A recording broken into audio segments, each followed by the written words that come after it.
Welcome to Warcraft Reloaded, a podcast brought to you by Mash Those Buttons, covering World of Warcraft Classic and its community.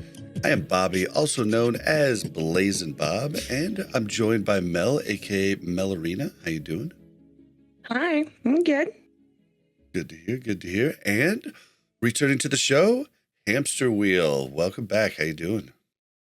Doing good. Thanks for having me again. And I hope this time the audio quality, it should be better, because last time I was on, there was a problem with the audio file, and you ended up having to use the microphone for my webcam, so it sounded so bad.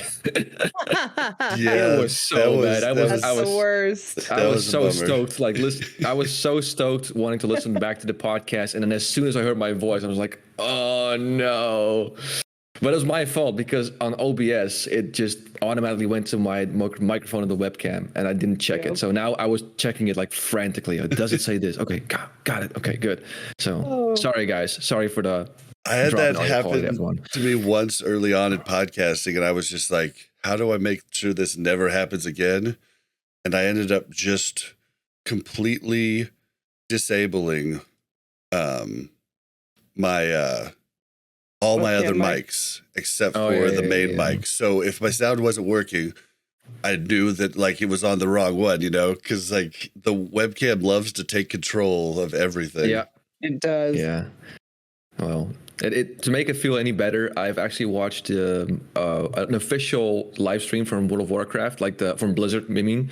And there were people casting, and there was one guy also accidentally using his webcam microphone. So oh no! Even the professionals mess. I know. People in chat were like, "Webcam microphone, He got. That's hilarious. That's great. He got some criticism. Yeah, I bet. Right. I have people that do that for you. Well, I'd like to start off the show by reminding everybody that we stream live at twitch.tv/BlazinBob. That's BLAZZINBOB. I want to thank our tank patrons, Thick Lizzie and Croxford. So we're going to first hit up we got one new voicemail. We're going to listen to that. Then we got one email. We're going to go over that. And then we've got a ton of news to hit, and then we're going to finish out talking about the community council and Heroic Plus, aka Defense Alpha Protocol, or Defense Protocol Alpha. We're going to go over all that, the changes in gear, and just kind of go over what Heroic Plus is, and that'll be the show. So that being said, let's listen to the voicemail. Hey, Bob and Mel, apologies. This is my second take. Use this one, all right? I missed some stuff. I missed some stuff on the first one. So first of all, I play Warrior since launch. I'm a Fury Warrior on Raid Night, and I do Prot in between. And I just want to let you guys know I've never missed the jump on Thaddeus, and I do not have rocket boots, and I've never been on the wrong side of the polarity. I used to get yelled at in AQ40 for slash range 10 or whatever, things like that. So I've had the rules drilled into me pretty good. Anyways, I started listening to this podcast back when, not too long ago, you came out with Tanking and Wrath. And I just stumbled across it on Spotify. I'm a welder, so I'm welding all day, and I listen to all kinds of stuff. And ever since I heard Tanking and Wrath, I was hooked. And I've been loving it. Every episode's great. I've been listening to some of your friends' podcasts now to fill in some of the gaps. So, yeah, it's been lovely. My question for you guys is, do you think Blizzard makes classes better than each other on purpose? Say, like DPS ranking? And if so, why do you think they do that? Because I remember pumping in Blackwing Lair, sorry for the pause there, and absolutely just destroying me and all my other warrior friends, absolutely annihilating. And now we're in the bottom. So I also want to say to the community, don't let the meta stop you from playing your DPS warrior. You can still roll on betrayers. You can still get Armageddons, and you can still have an absolute blast regardless of just picking the class that doesn't pump the most. But because you are the class that doesn't pump the most, when you pump more than other people, you get to feel good about it. So that's it. That's my question and my rant over. Thanks again for the podcast. Y'all have a great day. Everybody listening, have a great day. Thank you very much. Yeah, so... Thank you for the voicemail, first of all. Yes, definitely. And I think his question was if Blizzard makes changes to classes to make some more powerful than others. If they do it on purpose, I think was his on question. Purpose. And I think it's just an accident. I mean, I've been looking back. I think, like, with all the class changes they changed between each patch throughout vanilla, TBC, and Wrath, because people coming back might not even know that. Like, tons of changes were documented across each patch throughout each expansion. I mean, I went over... before TBC was coming out, before Wrath was coming out, it was uncanny how many class changes throughout those. So I think they were always trying to get them balanced, but the problem is, they feel like it's most balanced at the end of each expansion, but I mean, people will find a way to break that. That's why Warriors pumped unbelievably in Classic. That and World buffs just kind of pushed them to basically the end game, because Warriors generally scale as the expansions go on, at least for the first 3 expansions. Those are the ones I played. Those are the only ones I know, but they scale really good. So World buffs basically insta-scaled Warriors, like in vanilla. And so that's why, like, they did significantly less damage in MC and BWL gear without world buffs. Now, once you got into the Nax gear, you still pump pretty hard even without the world buffs. But yeah, that's my take on it. Is it's just an accident, and they always tried to make it balanced. Nice. If I can weigh in. Definitely. Go right. No, please. Okay. Yeah, just want to zoom in on one point first. He says that at the end of the day, you should just play the class you want. And I really would like to, zoom in on this or stress this point. I've made a video, shameless plug here, sorry. Oh, dude, that's what the whole show's about. Yeah, it's all cross-pollination. That's what this show is about. You plug away, sir. Nice. Then I will shamelessly plug my heart out. But I made a video comparing the parsers of all the classes. And if you look at the graphs, you see Warriors way down below. But what you got to remember is that Warriors, I decided to look it up when he was talking about it. And Fury Warrior, early on in Wrath, they were doing 5,500 DPS on, let's say, Grobulus. And Unholy DK was doing about 7,600 DPS. So it's a big difference. But 5,500 DPS, if everyone in your raid did 5,500 DPS, you would clear Nax just fine. 5,500 DPS for Nax is perfectly okay. I remember this way back when I was playing private service in TBC. There were people in Karazhan that did with crazy gear or really OP classes that did like sometimes even 2K. But if you did 1,000 DPS in Karazhan, you'd just be fine. If everyone in your raid did 1,000 DPS, it'd be fine. So...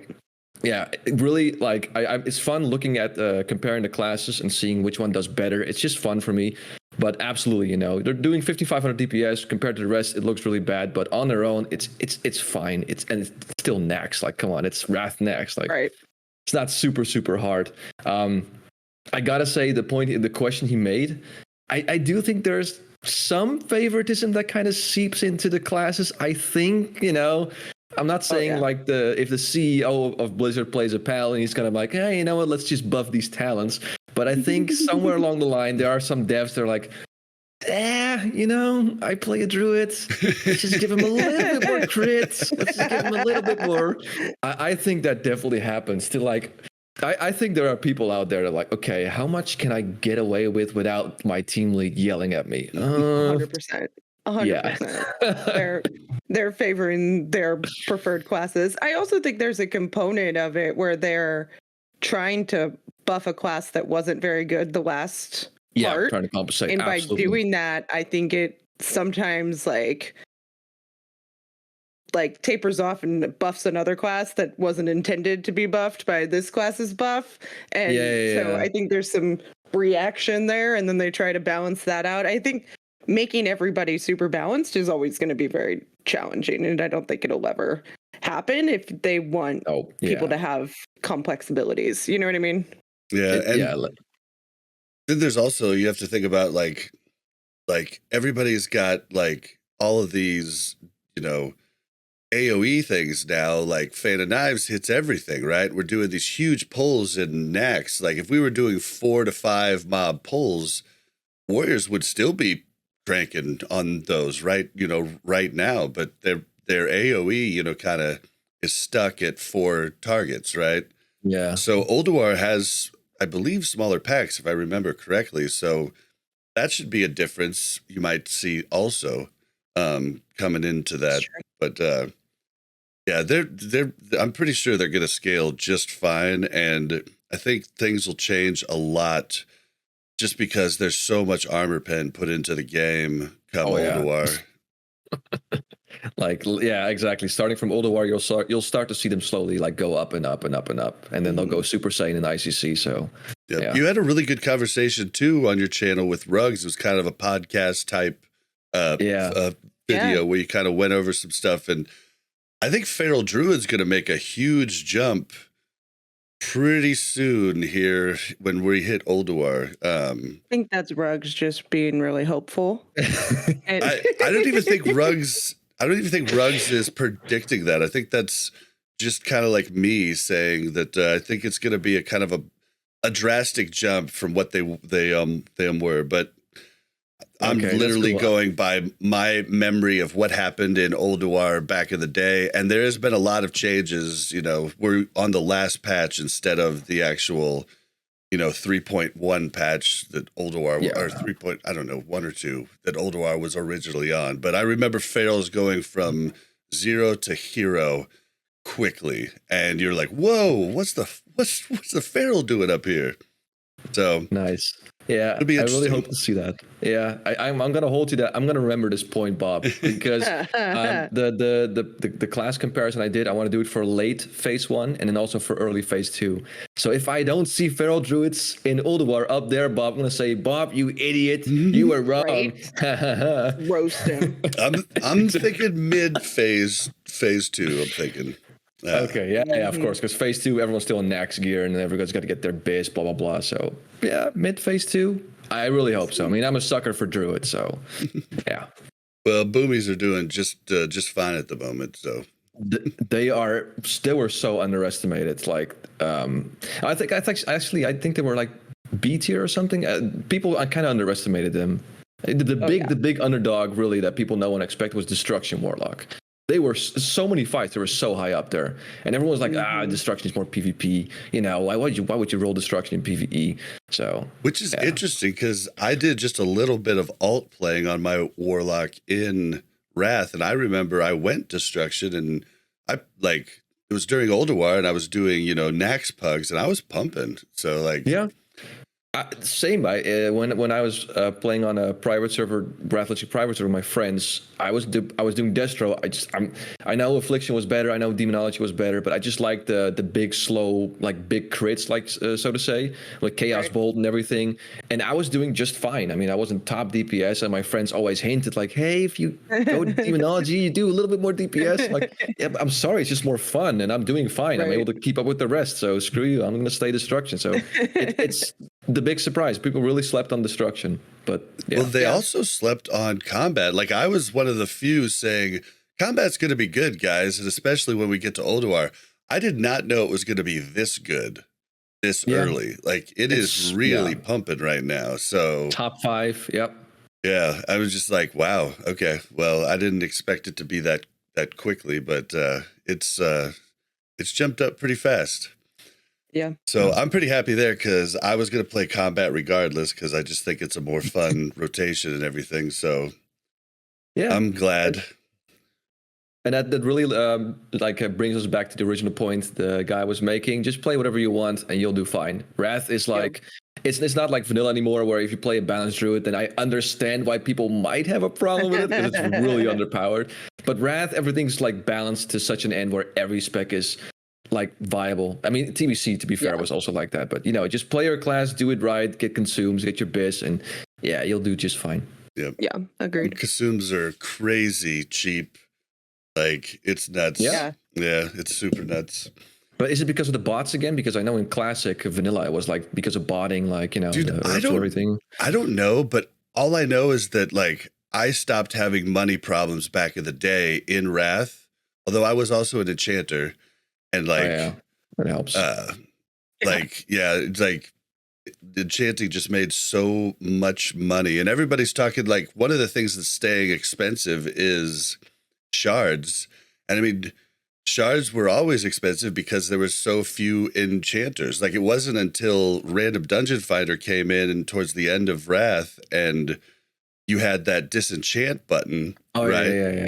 And like, that's when the price of those plummeted. Like, cause there's just like, I mean, I vendor epics every day because I can't do anything with them. And there was no enchanter in the parties that I did heroics with. So yeah.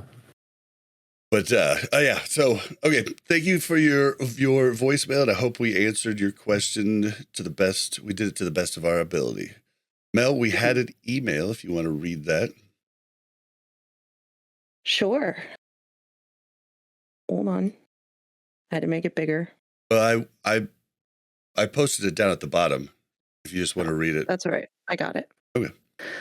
All right, from Josh. Hey guys, my name is Josh and I go by Willrinker on Ash Candy server. Just wanted to email and say that I listened to your... Okay, yeah. Yeah, Will Riker, Riker, maybe. Yeah, I'm sure I butchered it. It's fine. That's fine. Oh, just wanted to email and say that I listened to your podcast back during Classic every week, but stopped when I stopped playing in TBC. Wrath Classic has brought me back to the game so naturally, I had to start listening to Warcraft Reloaded again. I really enjoy your insight into the game and your guests, but I have to admit sometimes I end up scratching my head a little because you and your guests are definitely playing at a higher level than I am skill and effort-wise. The thought of just going to Nax 25-man and knocking out all the achievements seems crazy to me, especially Undying. I know you keep saying you aren't hardcore, but you all seem pretty hardcore by my standards. That leads me to my question. When I first played WoW from vanilla to Wrath of the Lich King back in the day, it seemed like the majority of players did not raid hardcore and just did dungeons and heroics and more casual stuff. Has the population shifted towards more people raiding? I know I still consider myself a casual player, but even I have been able to keep up with the content and clear all the 25-man stuff. Do you think there are many players left who don't raid and just do smaller scale content, or is WoW Classic mostly just about the raid content for most players? I remember this as well. I've made this point on the podcast different times over the years that I don't think the majority of the population was actually clearing like the current content of that phase. Oftentimes they were clearing the content from the phase prior after, Absolutely. Tank Spot and everybody got their guides up and, like the strategies were known. But I do think this time around, the majority of people are raiding. And I think the reason a lot of people wanted to come back is to do those things they never got to do back in the day because they were a kid or they didn't, they just couldn't do it, So that's what I think, but I don't know. I've noticed definitely because did you guys play original vanilla? I forgot. Oh yeah, did you? Yeah. Oh, yeah. But we also rated at the highest level in original vanilla. That's why. Oh yeah, that's it was 8 hours a day, 5 days a week. Wow, it's amazing. Nuts. Yeah, but he's there's absolutely been a shift in how prevalent min-maxing in the meta is. There's this quote that always floats around, like, given enough time, players will min-max the fun out of the game. And I've played original vanilla, and like I said, min-maxing then was very, very niche. And then I played it on private servers vanilla, and min-maxing was kind of there, but it wasn't as prevalent. I think you can even look up like some speedruns people did, but speedrunning did not take off until it became really mainstream with events like Games Done Quick and everything like that. So like speedrunning kind of seeped into all these different games, including World of Warcraft. So when Classic launched, people were all speedrunning to level 60, you know, looking for more Spellcleave Dungeons, Scarlet Monastery, you know. It's like, it was so out there, so prevalent. I noticed it too. Dude, I was a hunter and I was looking for a group. No one would take me because I know I ain't got no AoE. So I like it's so much more out there, and it's so much more like mainstream that people do the end game content and do it at like this insane rate. Right. Like now I'm like watching it from the sideline too, with Wrath Classic, how people just keep rediscovering new things. Like my friend plays a Feral Druid and he's showing me like the rotation, as far as I remember, was always you stay in cat form, but he's like, no, you gotta like go to bear form and do like last raid or something. He explained me the rotation. I was like, this is nuts. I don't remember any of this, like from either retail or even private servers. There has been absolutely a huge shift in how mainstream min-maxing has gotten, how hardcore people are these days. It's crazy. So yeah. There's I think it's more accessible now too, though, right? Like, absolutely. Back in the day, like it wasn't as easy to go find the strats and to go figure out what everybody else was doing, and now it is. And you know, if you remember, people weren't hardcore raiding because the content was really hard for us back then, right? Like especially in vanilla, where we weren't clearing through Nax in one night in vanilla. Like that was never going to happen. And so I think that breaks it down a little bit. Yeah, it's funny you mention it because that's how, like, I don't know how you guys got the knowledge to clear raids, but you guys also couldn't go on youtube.com and have like a very HD video with beautiful quality, like literally spoon feeding you the information with beautiful animations. We didn't have that. Stand here. Yeah, exactly. During this. And I remember this very vividly. There was a guy in another, I played on Frostmain, and there was a Alliance Druid named Solidus. I still remember his name. He would occasionally pop into our Ventrilo and explain to us, this is how you kill this boss. And I was Horde, by the way, so, you know, I never ganked him because of that. I was like, you have earned my respect. If he's listening right now for some weird, through some weird odds, like, hey, dude, what's up? Thanks for all the explanations. But that's how we did it. And then that's how probably you guys did it too. You just asked around, like, how do I kill this boss? You know, there was no YouTube or anything like that. So, yeah. I think that's a big part of it, is that people can do the content now because they can see the strats and they don't have to come up with them on their own, right? Before it was a lot more collaboration coming up with it on your own. That took a lot of time and it took a lot of trial and error, and people don't want to do the trial and error anymore. They want to do the quickest, right? And I think making it so that it's accessible and you can do it quickly and you don't spend days upon days upon days in these raids, I think makes raiding more accessible to everybody. Even if it's hard, it still doesn't take as much time.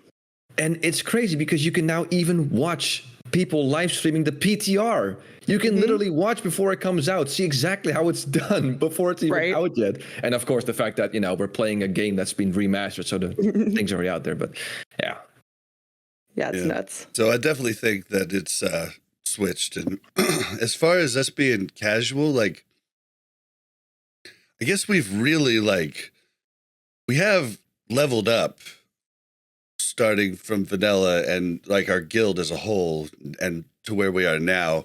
We actually are surprised as hell ourselves, to be honest, like that we have all the 25 and 10 man achievements knocked out. And like we tried for Immortal once and we got it, like, you know, like 25 man, like Immortal, like, and that's kind of surprised us too. And just, we've just been. Same with Undying. I tried it once.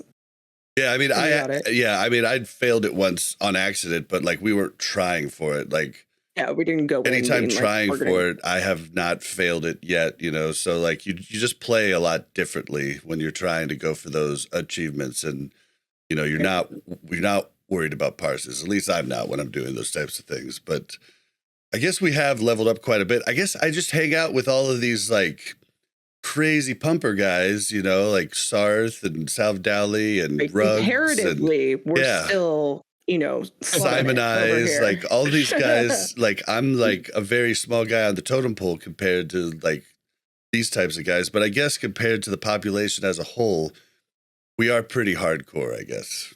Yeah, but don't undersell yourself, Bob, because I think you've pretty much had like straight 99 parsers all throughout TBC and everything. Because I know you guys were talking about that during your podcast. Like TBC it's not like in certain. Like, he was a warlock. Come on. Okay, nothing to phase about. 3. I destroyed everything in phase 3, but like the final phase, it was only like maybe half 99s and like 97s the rest of the way. But yeah, and right now I'm struggling to get my 99s on the rogue. I only have 2 99s, but I've got like 3 98s, 3 97s, a 96 or 2. Like the only like thing I have that's not like 95 or higher is freaking Malagos. I cannot figure out how to parse on Malagos to save my life. Like it's the worst parses ever. I'm sure my prop pally was like 99 parsing all night last night. No. Yeah, my warrior tank parsers are like mid to high 80s, but I'm supposed to work with Zyrene on my logs and look them over to kind of figure out what I'm doing wrong there. But as far as with the rogue, I just look up the top parsers and I just look at their rotation because you can look at it right in CAS. So I just kind of compare what I was doing, and I just add new things in every week. But now I'm upset because I really want Blizzard to fix this whole weapon swapping crap, like to get full uptime on Berserker buff on your weapons and get like full uptime for DKs on all of their different stuff. Like there's weak auras now to auto switch out your weapons and stuff, and it's just like that's playing the game for you. Like if you're not hitting a button, and I'd just rather not have to switch my weapons during, but like I'm going to do it if I have to try and achieve the 99s. And so I'm hoping they fix that because I don't want to deal with that. Fair. Another thing we didn't have back in the day. Back in our day, we didn't have any parsers or weak auras. Yeah, that we just did it ourselves. We looked at the ground to increase our FPS. Okay, that's how we did it. Yep, that is so true. That is so true. Like what is it? GTFO that basically just tells you if you're standing in something. Like we just died. And we're like, what did we die to? Well, and so many people, what you're talking about, so many people to get better graphics turned everything to low. And we had to really enforce it on people like, hey guys, you need to turn on particle density at least. Yeah, exactly. Or you're not going to see the goo on the ground. And people just literally just didn't have any clue that they were in the goo. Like, it was so funny. What happened? How'd I die? Yeah. You didn't have the ability to go back and look in detail like you can now either, right? Exactly. Yeah. Kids these days, they don't know the struggles we went through as veterans. Back in my day, I would walk uphill both ways. And exactly. My toes were so cold. But he did. There was a last part of his email. Yeah. Go ahead and give them a shout out. They actually just followed us. I was trying to add them, but it looks like they're not in there. Oh, they're right here. Yeah, he said pretty much all of the content on podcasts and YouTube I've stumbled across for WoW Classic has been geared towards the raiding population. I felt inspired by this to make something of my own, so me, my wife, and my best friend started a podcast a couple months ago called Mere Casuals that looks at classic WoW from a casual player's perspective rather than a hardcore raider. It's been fun learning this expansion while learning how to podcast as well. We range in experience. For myself, I do have some raiding experience and played more hardcore in the past, to my wife, who is just learning the game, and in our latest episode, we realized she didn't even know how to strafe while running. Oh, if you're ever bored, maybe give it a listen. Yeah, for sure.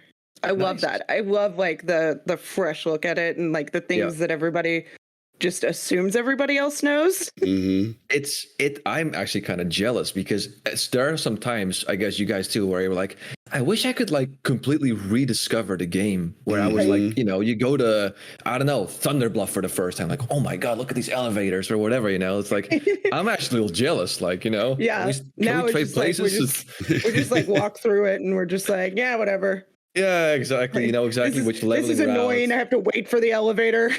Yeah, exactly. And someone's like, "Oh my God, they go up and down. How does it work?" Blah blah blah. And they're like, we just as more like experienced players, we just have our blinders on. We just like, okay, this guy, boom.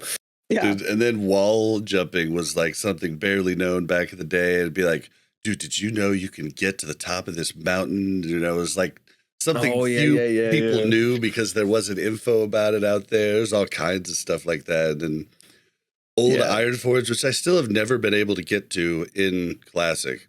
Like, you used to be able to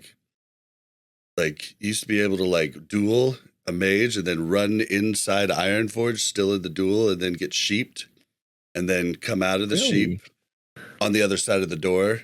Like, but I guess there supposedly was a way, but I never found a way back into Old Ironforge. Old Ironforge, for anybody that doesn't know, is like just this little area underneath Ironforge that you used to get into via the door.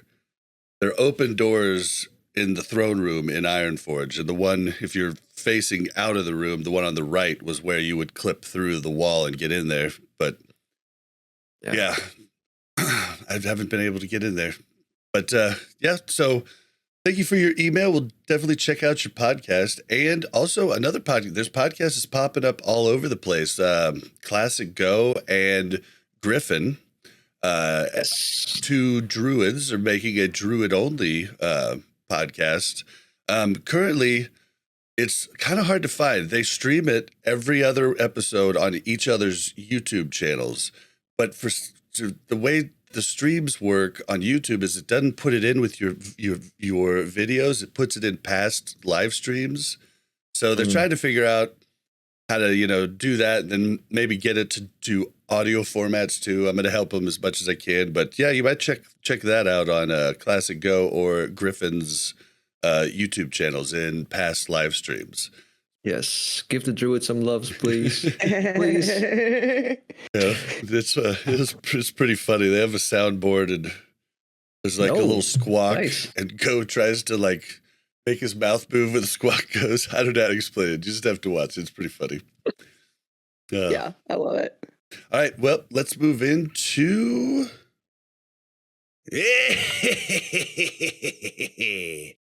time for the news. Okay, so just a couple fixes that might have been driving you nuts. Just letting you guys know. With Paladin, fixed an issue where Hammer of Wrath was incorrectly scaling its damage from ranged attack power instead of melee attack power. So if you've been having problems with that's why I haven't been doing well. Now I understand. All those paladins at the bottom. Yeah. Then Warlock fixed an issue where Soul Siphon was increasing damage by more than its intended 18% limit in some cases. Warlocks are like, why'd you fix that? Warlock's like, I was kicking this while we're down on the top of the charts.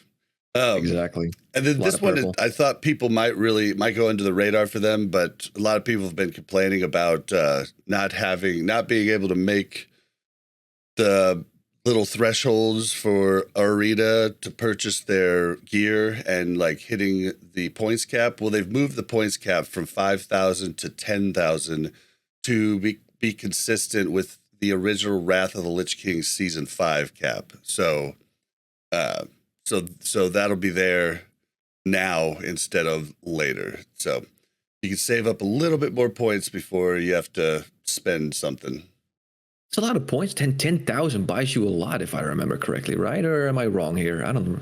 I actually have like really not been into PvP like in Wrath so far. And so I don't even know. I haven't really even looked at it, but I think they're like 2,000 a piece or something like that. I think so too. I don't remember, to be honest. Yeah, I'm not really sure, but yeah. In some other news, this is just to let you guys know if you're interested in any Ulduar raid testing. They're looking at, this is like not completely confirmed, but this is what they're shooting for. They're shooting for Ulduar raid testing December 8th through December 12th. So if you're interested in any of that testing, those are the dates to kind of watch out for at the moment. And I don't know if I'll test. If I get invited by the big pumper guys, I'll probably go test. But if not, I'll probably just watch some videos, Yeah, watch from the sideline and just do it when it's live and just, right. Yeah, because everyone knows Ulduar is the best raid ever. It's like the peak of Raft Lich King. It's Ulduar. Oh, speaking of which, I didn't point this out when we had the email earlier about people doing other parts of the game.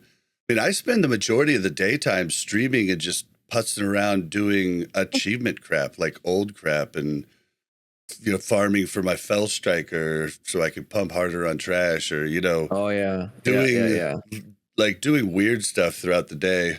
I might do more like GDKPs, like later when like it's like you're doing knacks for GDKPs or Ulduar, like when TOC's out type of deal, like.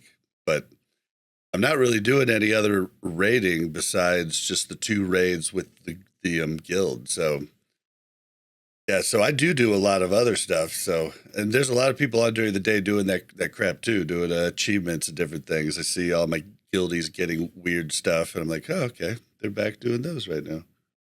Yeah, I think originally achievements kind of got some flack. People were like, oh, it's pointless to do them, but I think it's kind of fun to have like a little bit of an extra incentive to go back and like, oh, I'm gonna run through this dungeon to get the achievement, or I'm gonna try this to get that achievement. It gives people extra thing to do. So, yeah. Well, I think the biggest thing people complained about, in chat, Flindsey said, the Fell Striker is more farming you at this point, Bob. It's so true. I'm up over 100 runs and slowly losing my mind. So if you want to check out that during the day on stream, you can definitely enjoy my pain. But what's gonna happen though if it does drop? Are you gonna like shoot through the roof, or like gonna do a dance, or I'll probably just pass out. I'll be like, what? Wait, am I dreaming? What's going on? No, oh yeah, but achievements as far as just the other ones, I love them because there's something I don't have to do, but I can do if I want to. Yeah. For some reason, that makes me happier to do them.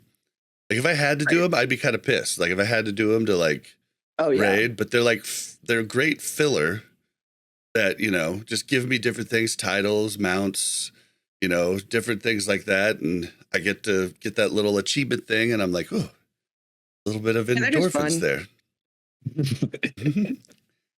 So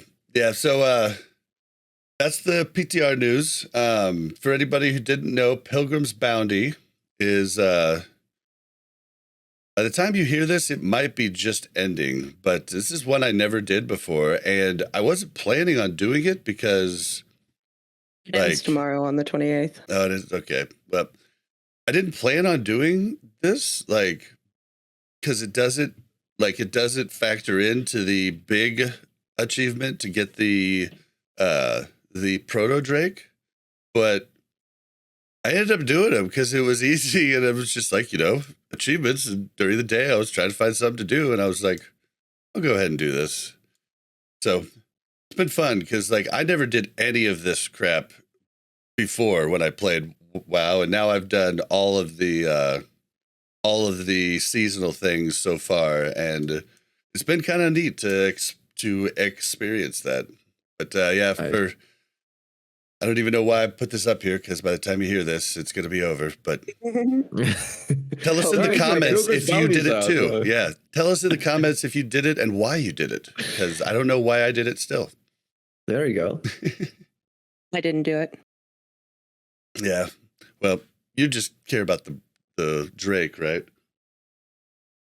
Yeah, I mean, I guess everyone cares about the Drake. It's cool. It's cool. I have a 310 Drake now, though. Yep. My immortal Drake. Yep. Well, I guess it's all the 25. Yeah, I still am missing that one achievement from Sarth on the 25 man. Dude, I got last night on your warrior, right? I totally skipped what have we been doing lately in Wrath. Yeah, you did. Come on. Whoops. Yeah. Well, that's okay. Yeah. Keep going. Yeah, I got the 10 minute all of those, but I'm missing that one where you can't have the it's not fireballs hit you. It's not the lava walls, it's the fireballs. Yeah, little fireballs that hit the ground, and I got it randomly on the first 25 man I tanked on my warrior last night. But I haven't gotten it on all, and it was 2 Drake too, so it wasn't a short fight. And I haven't got it on any of the others, but That's rough. yeah, in chat we got the question: are both the Drakes 310 for 25 and 10? And yes, they're both 310. I don't know what all is 310. I think all the proto Drakes are 310, but I could be wrong on that. I feel like it should just scale like all of your mounts at that point, because like it really kind I of want to ride my magic carpet. yeah, kind of like, you know, you're kind of stuck to using that mount if you want to do the 310, and so it's kind of sucky if you have a bunch of mounts and you want to kind of shuffle through them. Oh, I did get the Twilight Drake too. I got on my rogue. I got the 25-man Twilight Drake. Oh yeah, you did. Yeah. He was very excited about that. I was like, whoa, yes. But I'm trying to get up to 100 mounts because I want to get that the dragon whatever. I think I'm at 80. Like 6. Oh, okay. The dog's excited about my mounts too. I was like, oh, special guest. All right. Yeah. I think Wrath is really when they went like on board with collecting mounts, right? Because TBC had a few. You had like the mount from Karazhan and a few others, but the Nether Drake, almost missed it, but there you go. I think Wrath really when they went like Drake here, Drake there, and a thing there, and Invincible's reigns. Yeah. You know, I don't have very many, but I have my Black Proto Drake, I think is what it is, for the 25-man achievements. And my fine carpet. I feel like that's all I need. Yeah, that's fine. I mean, I've never been into mount collecting. I'm the guy that still, you know, if the speed was the same, I would just ride down on a wyvern. Screw it. So if it drops, I'll roll. If you like, you know, I think it was, help remind me, Stratholm, right? You can get a Drake there too, like a mount, I think. Like the Calling of Stratholm, I mean, sorry. Yeah, you get the bronze Drake. Exactly. Like if that stuff like that drops, I'm like, you know, okay, fine, I'll roll on it. But you know, I would never go out of my way. But you know, that's crazy. Yeah. Everybody has that mount now. I don't think I've done a run besides the very first run I ever did where I didn't understand that the mini map showed where the little mini bosses are. That was the only one I think we ever failed it on. So it's pretty much everybody has it. Like you'll run through and like everybody will pass on it because they all already have it. Yeah. It's kind of sad. But here, do you want to? Have it. Anybody want to go over what they've been doing lately? I mean, you haven't been doing anything in Wrath, right? But you've been doing stuff on private server Wrath, right? Yeah. So I'll be honest, because of Wrath Classic, I kind of got inspired to play Wrath a little bit again. But you know, these days it's funny that the guy was like, you know, there's a lot of hardcore players out there and I can't associate with you. Well, guy, I'm raising my hand right now because I'm super casual these days. So not hardcore. It's fun to watch the hardcore people do their stuff, but I am so super casual these days. So I've been leveling a Torrent Shaman on Warmane. For people that don't know Warmane, it's a private server, and they have one which is like 7 times experience rate, so you can level super fast. Oh yeah. And because it's super fast, I'm like, okay, you know what? I thought to myself, okay, you know what? I don't have any major plans to raid. I don't have any major plans to PvP or the arena. So what would I like to do during leveling? And I just literally just made my own like little leveling route, which is anything but optimal. But I just thought to myself, okay, you know, while I'm leveling, what do I want to do? Not like what should I do to get to level 80 the fastest? No, what do I really want to do? So like, you know what? I really want to do the entirety of the Battle of Hillsbrad quest chain. So I just write it down. Boom, that. You know, I would really like to do the quest in Arathi Highlands with the princess, the Misrael one. I don't know if people know that one, but it's a lengthy quest chain, but it's really cool. And I just did that, and it was really fun leveling that character. And I've kind of dabbled into Mr. Pandaria again. And I still don't know a lot about that expansion, but the more I learn about it, the more I actually will admit that I actually like Mr. Pandaria. But the thing is, I don't like the pandas. I really don't like that there was too much focus on this Oriental theme and everything. Oh no! Yeah, I know. Oh, I hate pandas that look so stupid. Like, come on, male Pandaren rogue. Come on, that looks so stupid. It had to come out right around Kung Fu Panda too, which just made it even more of a meme. Like it's Imagine you releasing a trailer for your brand new game, and literally a big chunk of people were like, "This is an April Fool's joke. There's no way." We all thought it was an April Fool's joke. We're like, yes. Wait a second. Exactly. Everyone was like this, yeah. And even because the trailer too was, if you look at any trailer from Vanilla to Wrath, Lich King, even Catalyst, they're all super badass, super gory, and death and destruction. And the one from Miss Pandaria, but it was like you had this wacky moment where the orc was handing the weapon to the human. It was like funny. It looked like a sketch. I was missing the Three Stooges sound effects, like Oh my god.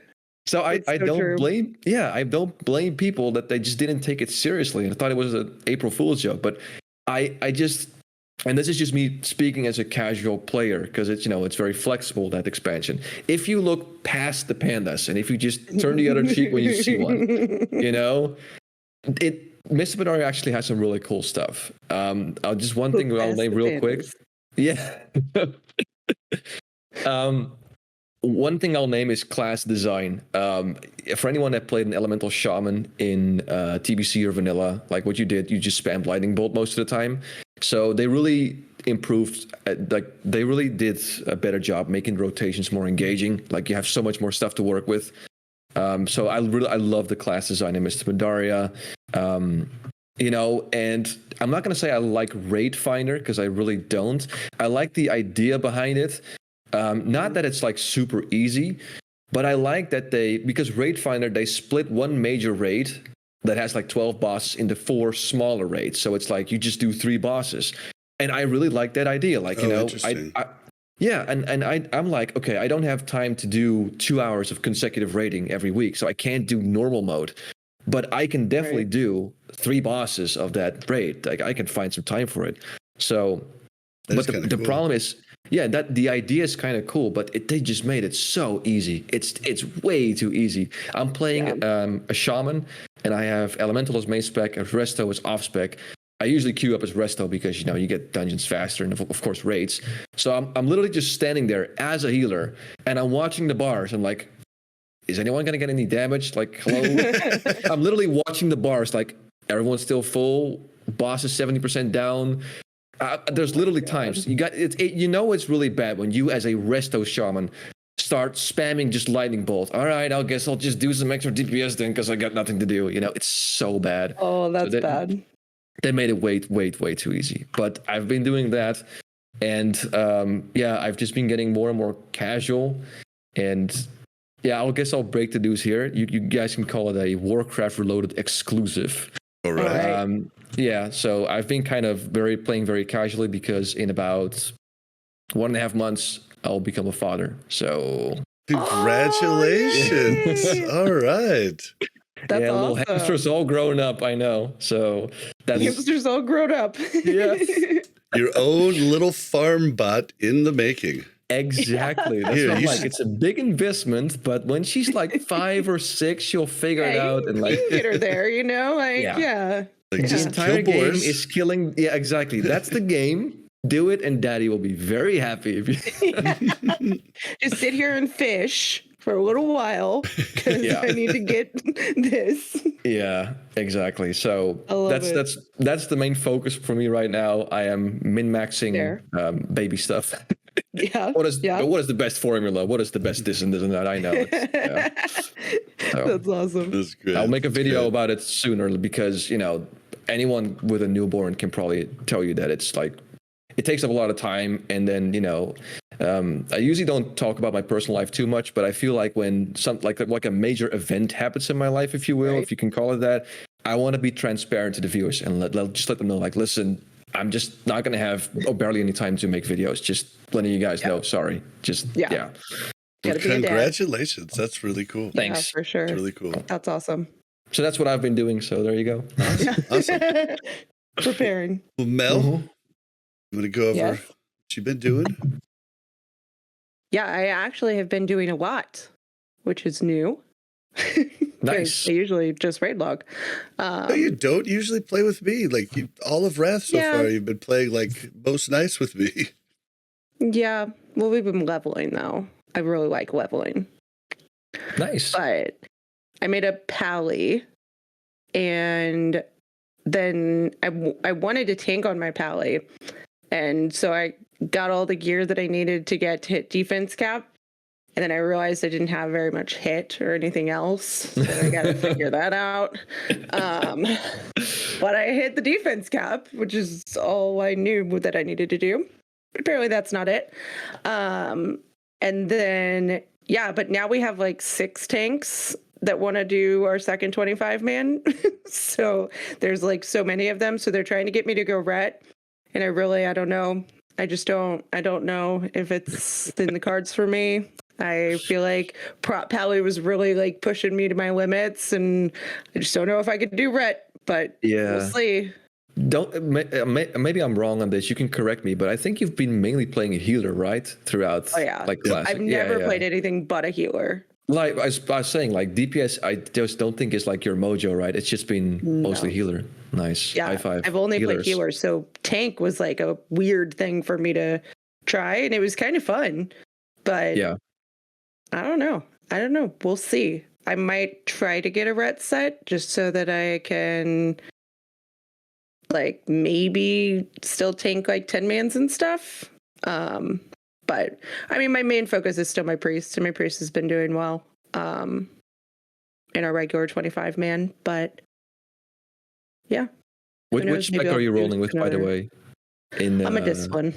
Oh, discipline. Isn't that like the spec where you spam shield like crazy, or is it? Yeah, I'm a shield bot. Oh, but is it fun? Like, because I hear people saying like, "Oh my god, skip." No. So you're taking one for the team, fun. Right? Yeah, I feel like healing's always been really fun, and now I just literally just shield, prayer mending, shield, renew, shield. Like, oh my god.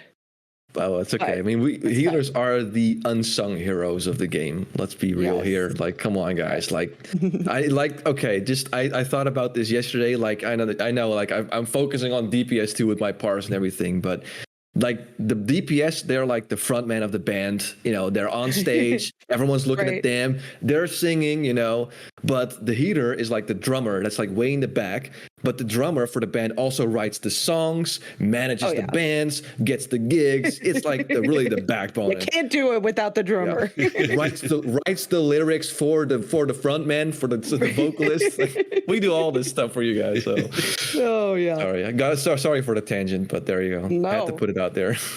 I agree. I don't know. Had to be said. I've been playing my Disc Priest a lot whenever we were running her through heroics to get her prebis and stuff, and I've enjoyed my Discipline Priest like quite a bit. Like I've been having a blast with it, but I've only done it in 5 mans. I haven't healed a raid yet or anything, and there's some tweaking and stuff I need to do to my raid frames and stuff before I'll be comfortable in like a raid setting. But it's been pretty cool doing that. Like I've been having a good time. I still have much more fun tanking on my warrior or DPSing on my rogue, but just makes making groups so easy when you have a healer and a tank. You can just like, you can literally start at any time. Like, you know, if the guildies, nobody wants to do it, then you're like, okay, plug it away. And you got a group within, 5 minutes, and then you're rolling to the dungeon. So yeah, we get there and we're like, so I'm a brand new tank and he's a brand new healer. And they're like, oh, good. /leave. People are like, I don't have time to explain this, boss. I don't want to take 5 seconds to explain to you what you're doing. Like, dude, really? That's I don't know if you guys notice this too in Wrath Classic, but it like I said in the beginning, like, the min-maxing, like completely, it seeps out to everything. I notice it on private servers more and more. People are so impatient in some dungeons. Like, oh yeah. Like, hello, dude. I'm new here. I'm like, I want to learn this. I'm excited to learn. Help me out. No, they don't have time for that. We were in Azul Narub, right? And we killed the first boss, and then we despawned the trash, the second boss, and then for some reason, it usually works, and the ads don't come out. Like when you do that, you go kill the boss, like you don't have to wait for all the ad RP stuff. You don't have to kill the ads, and Usually works out fine, but the ads came out and wiped us, right? And this mage, like, I was already worried about him because I hovered over him and he had 2,100 gear score. And Prebis is like 3,500 gear score, right? Yeah. So like I had been 80 for like 5 days. Yeah, and like my gear score was like he was in 3,200 basically or something. greens, right? And like he rage quit, and I was like, okay, well, we didn't need your 21 gear score mage, to be honest. Yeah, so exactly. like, thanks for doing us a favor, bro. But it was just so funny. People get so mad in those things. But God, I know. For the most part, we've run with some pretty nice people, and people have been pretty, pretty chill. If you do have a guild, it's Pally really tank, so it's not like I'm really struggling to keep threat. yeah, because Pally tank is quite good in Wrath, right? Because I barely ever play Pally tank myself. Yeah, nice. Yeah. And then again, threat is very little an issue right now compared to like vanilla or TBC. Like,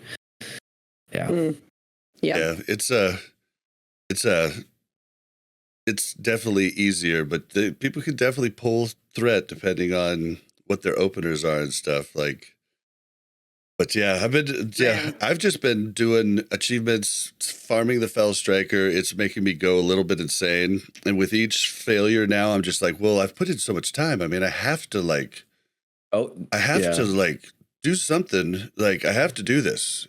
The sunk cost fallacy, But it's okay because I think Fell Striker, the way it works, like, it drastically increases your AoE damage. I think it's like, how do you say, usable or viable throughout the entirety of the expansion, right? It's not like you get it now and in Ulduar it's garbage. So at least you're farming it for, not this one little week where you get to use it. Yeah, right. You get it for 1 exactly. week and you're like, yay! Yeah. I got it. Oh, it's I feel now. like it'll still be extremely strong for a while. Like you'll have to have a really powerful offhand weapon to like actually be stronger than all your hits for the next three seconds being crits. Yeah. Majority of the damage, at least from your offhand, the majority of the damage is definitely coming from the poison procs. So it should work out pretty good if I actually do get it. But at this point, like I didn't have any high Droxlian Warlords the rep from MC. And the first boss in Ubers gives you 22 rep. I am almost from neutral to friendly. Just killing that one dude for 22 a pop, like almost 3k rep. Like, is there any like interesting how do you say enchanting mats or anything else that drops in there like that people still use, like Essence of Fire or something? Like, do you get at least something out of that dungeon if you don't get it? Not really, but like I was leaving all the loot on the mobs, right? And then someone came in my chat and was like, "Dude, I used to make like 100 gold an hour raw off of this farm." And it's not even really 100 gold an hour because it takes me about 30 minutes to do 5 runs. So I make 100 gold each time on that. So it's like 200 gold an hour if you think about it like that. But like, at least I'm getting something from it, but I could make way more gold an hour in, doing something else. But of course, at least it's something, so, but they're not really, nothing's really dropping that I can really sell on the auction house, to be honest. Okay. I looked it up. It's 2% drop chance. So at least it was on a private server database. I didn't go to Wowhead, but that's what I've heard too. And I heard they even upped the drop chance, but it has not happened for me. And I should have farmed it more at level 70 because I guess for a while you could vanish and reset the dragon, but not Drek. And then the dragon would spawn another Drek, and you could get 2 Dreks. And if you were sub-rogue, you could even get 3 Dreks because you'd have, to reset vanish. But you mean Rend, right? Rend. Oh, okay. You could still do that. I could spawn 2 Rends, but second Rend has no loot. So they fixed that. I wish,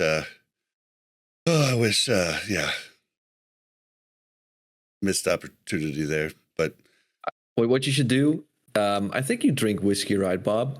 Oh yeah, I like. Nice. I like whiskey.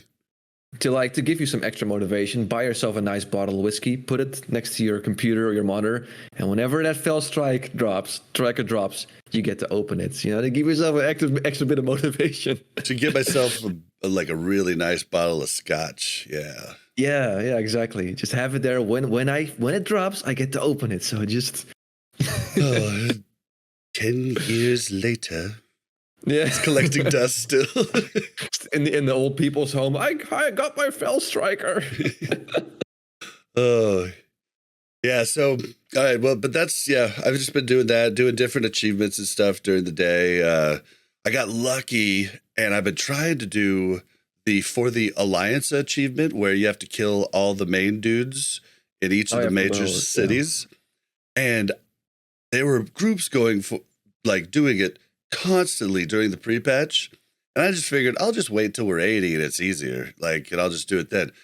Hadn't seen a group since Wrath launched, and then I logged on the other day and a group's just going, and I was like, ooh, nice. It jumped right in. Yep, and got that achievement. So that was I got to mark that off, which was nice. Nice. Did you get anything else or just an achievement, or was it you get the Black War Bear mount or whatever. Yeah, you get a mount, right? Yep. Yeah, there you go. So that went into I think I'm at 82 mounts now of the 100 that I need, but I still got 10 PvP ones I can get, which will be a bunch. And then I did I went to farm the 4 mounts in AQ because I was I'll probably just get 3. There's no chance the red one drops because that one was so rare. Yep. Yeah, the second mount drop was the red one. So I got all 4 mounts super quick. Okay. Nice. Yeah, so it was crazy good. And I tried to solo it with my rogue. That was not happening. So I brought my warrior in. I got some help from a buddy in the chat, a listener. Way TV came and helped me. And he came on his rogue, but I came on my warrior. My warrior just doesn't take the mob just can't hit him. So it was easy as pie once I brought my warrior down. And then he just helped just mow him down quickly. But yeah, just been doing all that, messing around, and that's pretty much been my week. Hashtag road to 100.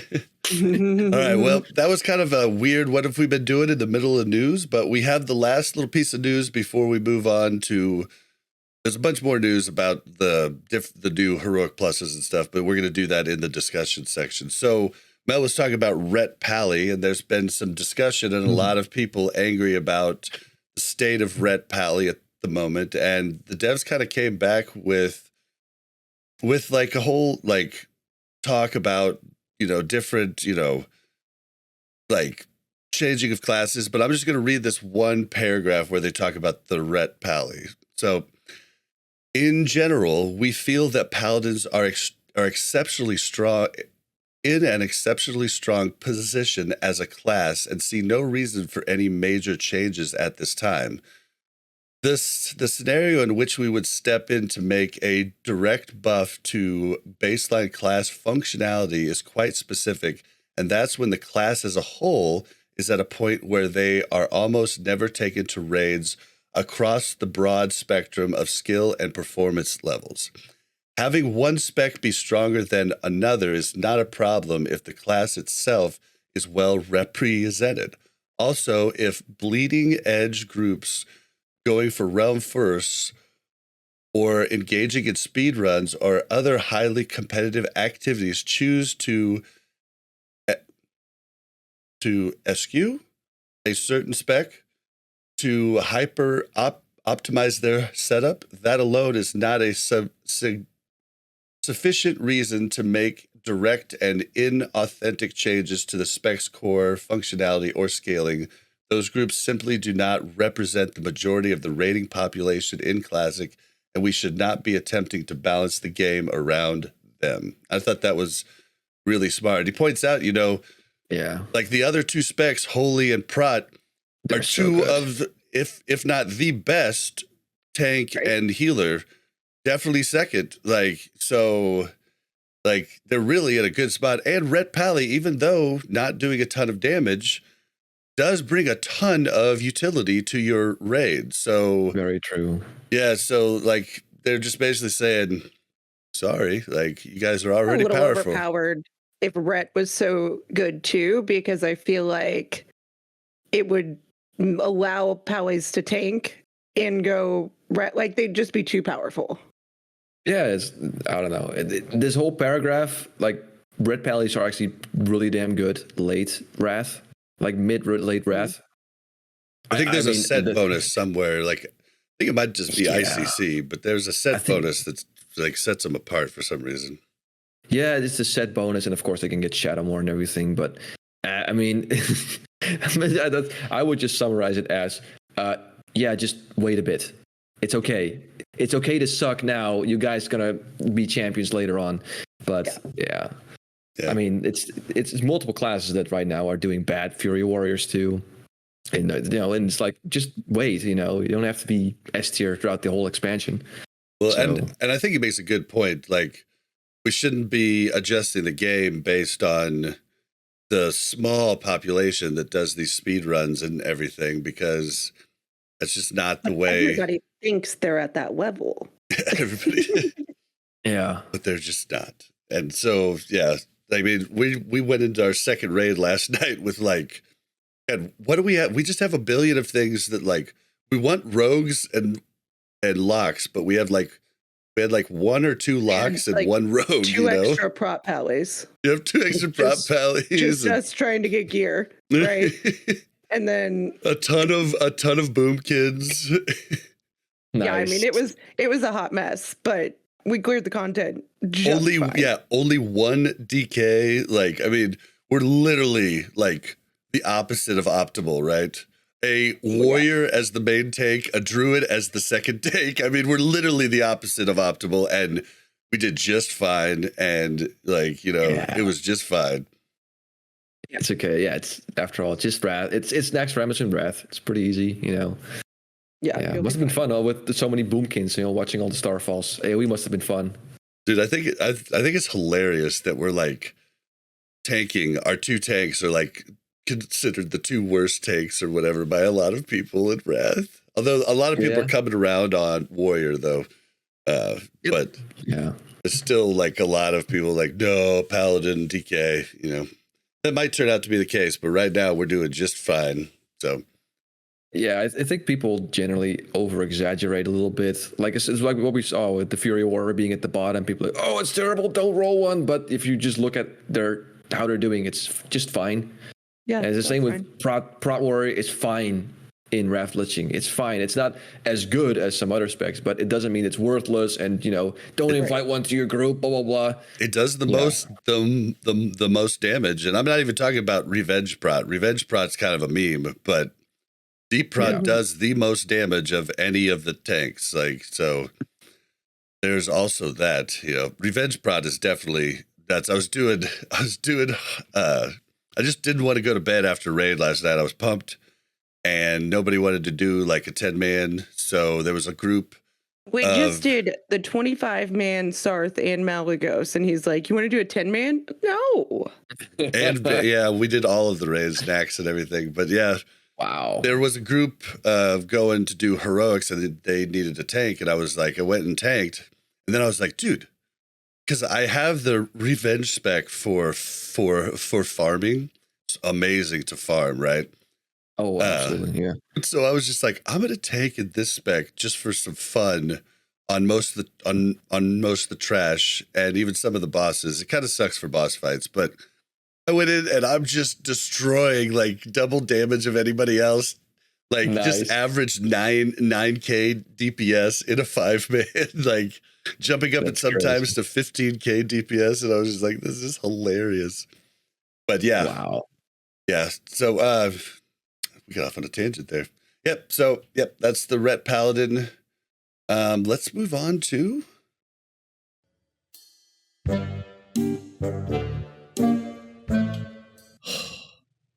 Bobby, we need to have a talk about this World of Warcraft Classic. Do I look like I know what a WoW token is? Okay. So there's a lot to kind of dig into here. I don't know how to even start for people that haven't heard about all the changes, but I mean, we talked about this on an episode not too long ago with Scotty J and Classic Go. We talked about them. They're initially talking about changes to the item levels in Ulduar. We're going to get to that, but they came out and gave us basically what people are referring to as Heroic Plus, but they're called, here, hold on, they're called something else. Rune dungeons. Rune, what is it called? Titan Rune. Titan Rune dungeons, but they're also called Defense Protocol Alpha.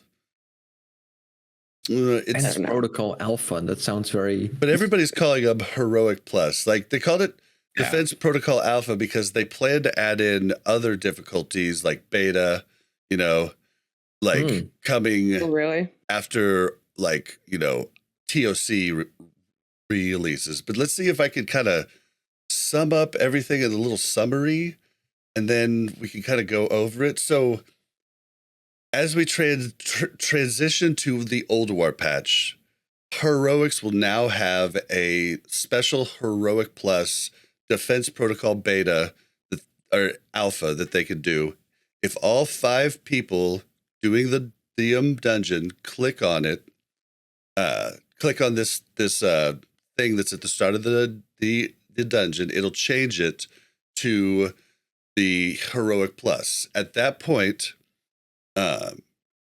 all the bosses will drop Nax 10 gear, and the end bosses drop like the 213, you know, gear like from Malagos and stuff of that nature, and from Sarth 2 Drakes and all that. So all of that stuff will be available in there. In addition, 10-man Nax will drop 25-man Nax gear to 13 item level. And then on top of that, Nax 25 will drop 1 extra piece of gear per boss. So you'll be getting a lot of that. In addition, these different the different Heroic Pluses are kind of like kind of broken out in like one set is like Utgard Pinnacle and Utgard Keep. Another set is the Nexus, Oculus, and Violet Hold. Another set is Halls of Lightning and Halls of Stone.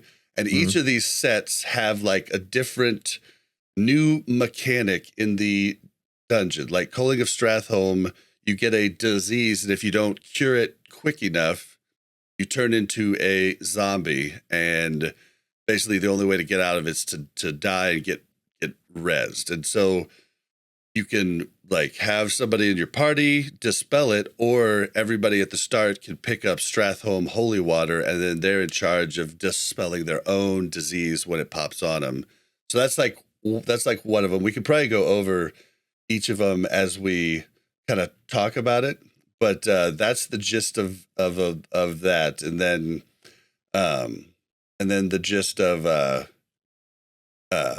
the item level changes. We'll kind of go over that too. But anybody have any questions? Because this is the first you've heard about it, right, Hamsterwheel? So like, what are some of the questions you might have for this? And maybe I could answer that rather than trying to dig into like everything.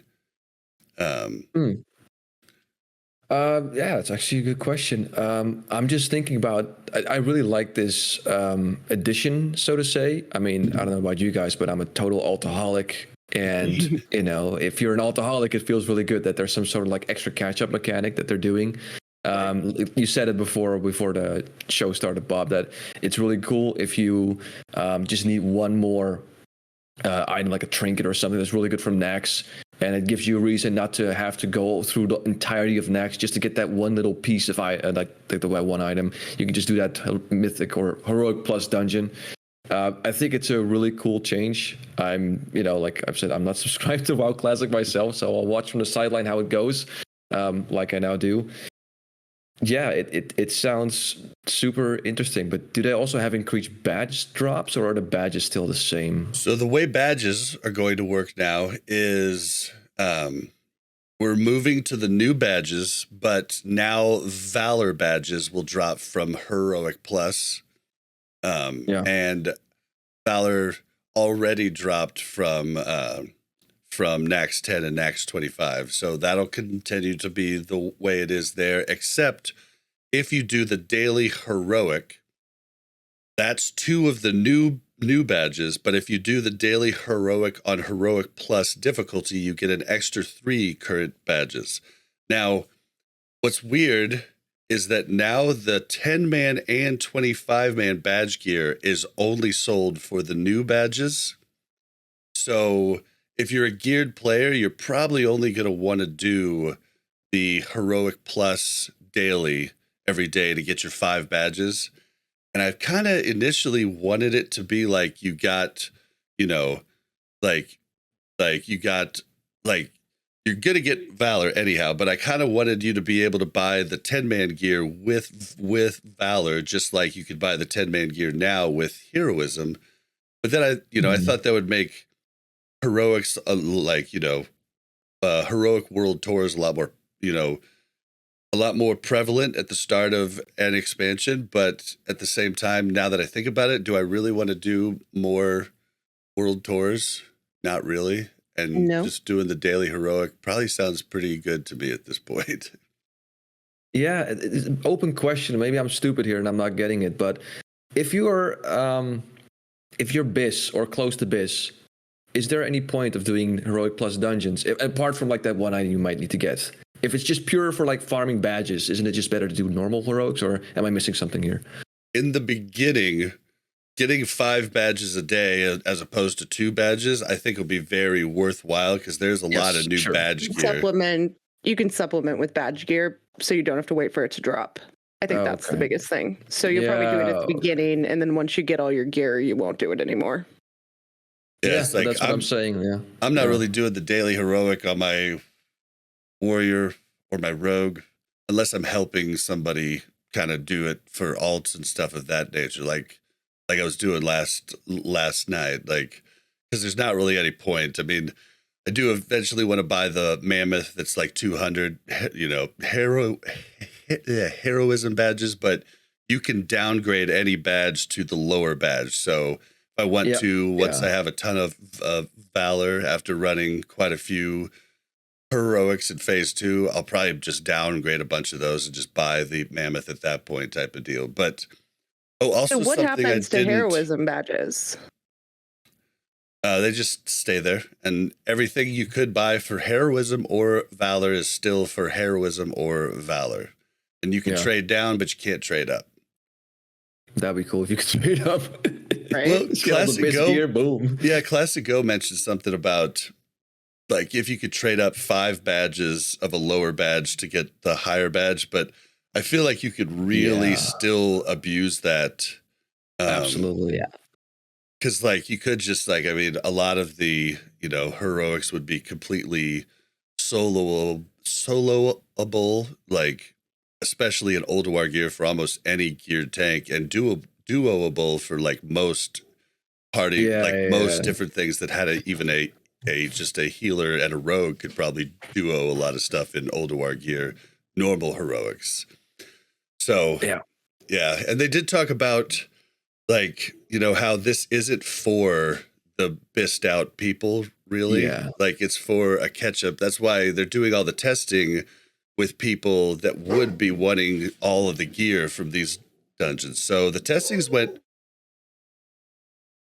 My dog's going nuts. The testing has went pretty good, and it's been pretty hard for people because they're doing it in the lower gear. I have a feeling us in BIS gear, we're gonna stomp them. But I guess it's not for us. They did say there might be 2 different difficulties added, 2 extra added. So there'll be 4 difficulties total when TOC hits, because there'll be an even harder difficulty where the hard mode 10-man loot from Ulduar will drop type of deal. Yeah. So that might be really fun, but I think this will be great for people with alts. And I mean, it would the chance to make 5 badges a day at the start of the thing is definitely when things are about 20 badges. They're the 10-man gear, lots of it's starting at like 20 badges, so like 5 badges a day is a pretty good little extra bonus on top of like what you'll be getting in Ulduar. So yeah, not just that, it's also really nice if, let's say, you have a guild and you have a new player coming in. It's a very nice way to gear him up quickly. Like, you get someone that's willing to put in the hours, but he doesn't have the gear yet. All right, well, just I got a tank, you got this guy has a healer, we'll run you through some dungeons, you get the next loot, bam, you're ready to rock. So yeah. Okay. Yeah, are people nice. switching classes for expansions, right? It's like, exactly. We need your shaman in this raid now. Let's gear him up real fast. You can get a red set, Mel. Come on, guys. I feel like somehow, inevitably, I'm going to become a healer on this pally, right? Of course. I feel like I've been avoiding it. I won't accept healing gear. Bob will be like, why don't you take that for off spec? And I'm like, no.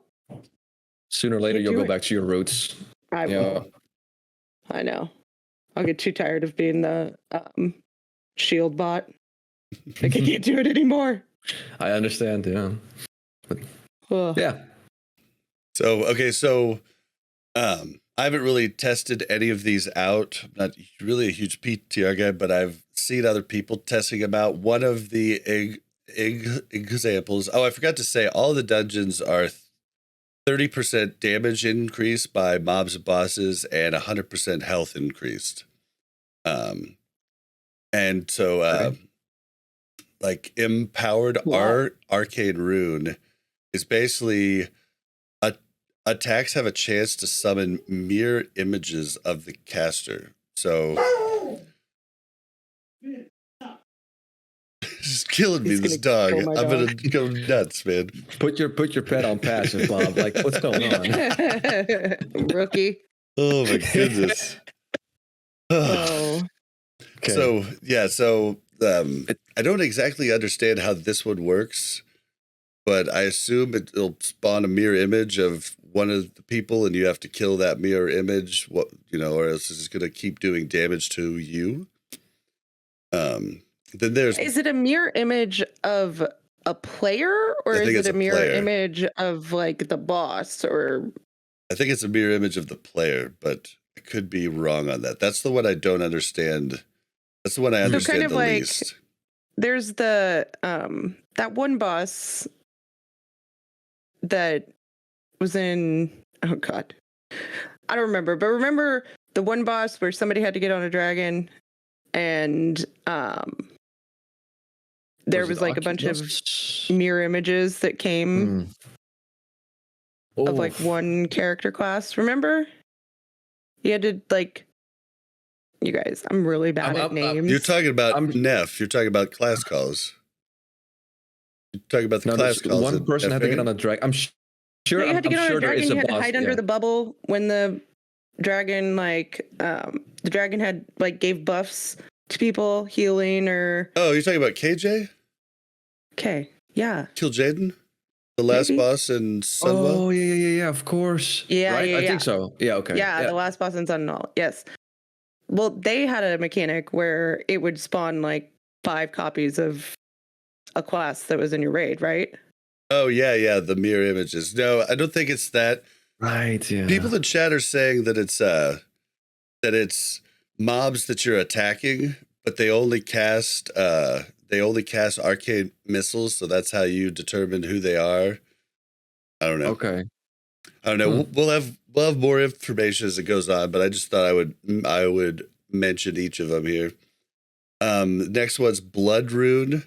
So this one, like, there'll be blood on the ground, and if you're standing in it, it's like life stealing from you, but like it also gives you a damage increase, but gives them a health increase. Like, I don't know how this one works either, to be honest. Probably should have prepared a little bit better for this, but no, it's fine. We can do it off the cuff. It sounds interesting. You get extra damage. People are like, yeah, I'm gonna. Can you parse in dungeons? But I don't think it allows you to do extra damage. No. Yeah, probably. Yeah.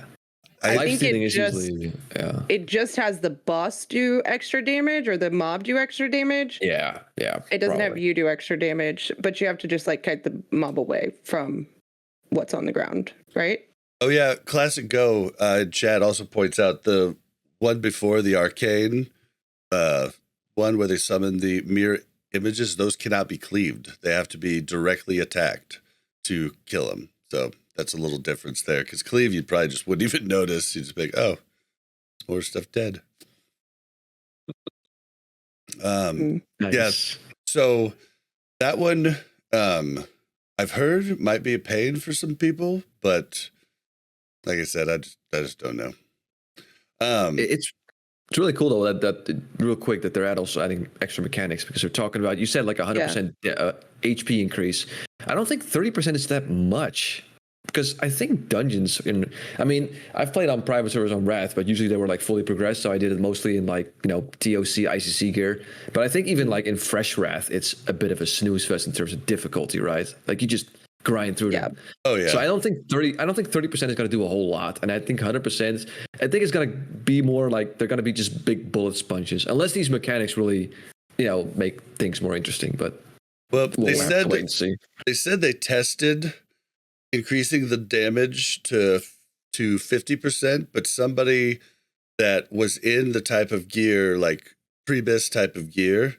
Yeah, they which said it was just one-shotting people out of nowhere, and it said it just didn't feel fun to them. And once again, they're not making this for the fully geared people, is what they say. So yeah, that's true. Yeah, of course. All right. So okay, the next one is Empowered Frost Room, and melee attacks have a chance to glaciate a random nearby target. So assume that just means that you're gonna be frozen in it. A nearby target. Are they talking about a player or like a mob? Because it sounds like if you glaciate, it sounds like kind of like a CC or something like that. Like sounds like you're getting CC'd. You have to get broken out of it. But yeah. I don't know. Maybe it's difficult. Maybe like glaciate. Maybe like you gotta, you're like in this like an ice block.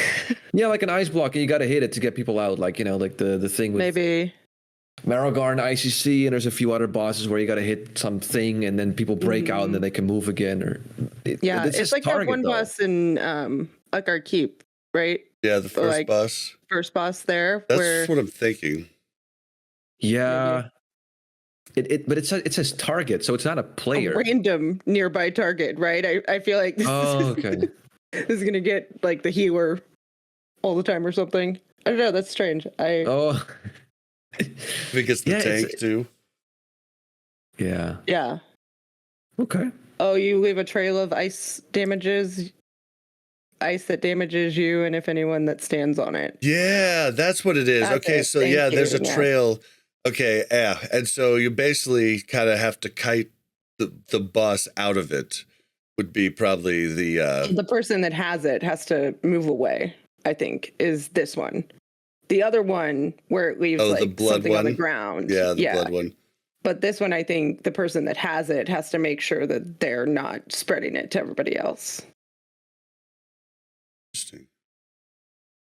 Right, but the next one, this one's in Culling of Strathholm. This one is the zombie plague. And so, I talked about it a little bit before, but it's a disease that needs to be dispelled in a certain amount of time or you turn into a zombie. You can dispel it yourself with Strathholm holy water. Oh, so you're not even dependent on the healer or something. Okay. Yeah, well, because, whatever. I mean, like, it's a disease. So what if you go with a healer that can't cure disease? Yeah, then it sucks. All of a sudden, you're in deep trouble. Is it a disease or is it a curse? It's a disease. Yeah, okay. Yeah, it's a disease, probably, yeah. Yeah, and so, that one seems kind of fun. Might be a little annoying, but seems kind of fun. Want to sell Stratholme Holy Water, 40 gold a stack. Any takers? Right? It's fairly easy to farm, right, in Stratholme, like just the holy water. You just I think at the beginning you can it's pick right up there at the beginning. bunch oh of it yeah, of course, yeah, never mind. Yeah. Yep, I'm and then it's confused with throughout old the Stratholme dungeon still. too. You can pick up boxes throughout the dungeon, just like you did in like Stratholme back in the The day. old Stratholme. Yeah, Mhm. so it's not gonna be like, okay, gotcha. Too crazy. And then there's Shadow Rune, which attacks have a chance to web wrap the victim. I'm assuming this is Old Kingdom and Ajol Narub. So, Yeah. and I'm assuming you won't be able to cleave those wraps down either, which that one might be a little annoying. Yeah, it sounds like it's the same like in Maex now, or what's the big spider boss. I never know how to pronounce that boss. It's the same, Maxina? you know. Maxina, Meixna, whatever. Yeah. I just say it, you know, Maxima. the big spider boss. I just I change it every time I say it now. Nissan Maxima, what? Oh, Yep. Okay. All right. Yeah. Yep. And then the last one is Empowered Titan Rune. This one's for like Halls of Stone, Halls of Lightning. This one's a little different. Damage increased by 5%, health increased by 190%, but like it stacks. Like the damage and health stacks. Yeah. Like increasing enemy damage done by 1% and damage taken by 2%. So you'll be taking, along with them having 5% extra damage and 190% extra health, you'll start taking these stacks, doing like getting 2% more damage against you per tick, and then also enemy damage done by 1%. So Basically, you have to kill them very quickly. yeah, you'll want to kill them fast. This one seems pretty interesting because it's like it like changes the whole damage increased by 30%, health increased by 100% across the board. Yeah. So that one will be interesting to watch. Does it say how many ticks per second? Like 1 tick every 2 seconds, 1 tick every 1 second? It doesn't say it here, unfortunately. Yeah. But it says 12 seconds max, but is it like once every 3 seconds? Is it every second? Because every half a second? Yeah, that does make a difference, right? yeah, so what? Once every 6 seconds? Oh, fuck it, let's just do it. Let's go. But yeah, we'll see. I'm guessing it's one every second. Yeah, for 12 seconds, because it wouldn't be much of an increase, right? If it was, I mean, I guess it would be, if it did it every 3 seconds, it'd be 4% more damage, and then also that's 8% you have to think the more other damage ones, taken. So yeah, the other one's the damage increased by 30%, right? This one, the damage increased by 5%. So you've got to think that it's going to tick pretty frequently. Yeah. But okay, this is also damage taken by mob, not damage taken by you. I thought it was double dipping, basically giving them more damage and you taking more damage, but they take 2% more damage also. So that's probably why they're buffed health increase by 190%. Yeah. Oh, so they take more damage the longer it they do more damage and take more damage. At least from the wording here. All right. Yeah. You're muted. Somebody in chat, Truth Lol, said that he was watching someone do a shoulder rub, and they just permanently web wrapped the hunter's pet. Win right there. So I wonder if, like, if you don't break the pet out, if it can only web wrap one person at a time. So it'd be a way to kind of cheese that, maybe. I don't know. I mean, leave it to the WoW community to find a way to cheese it, right? Oh, absolutely. If there isn't one yet. Yep. They'll figure it out. But yeah, that's kind of like a little overview. I'll like probably have a lot more to say about it in later episodes, but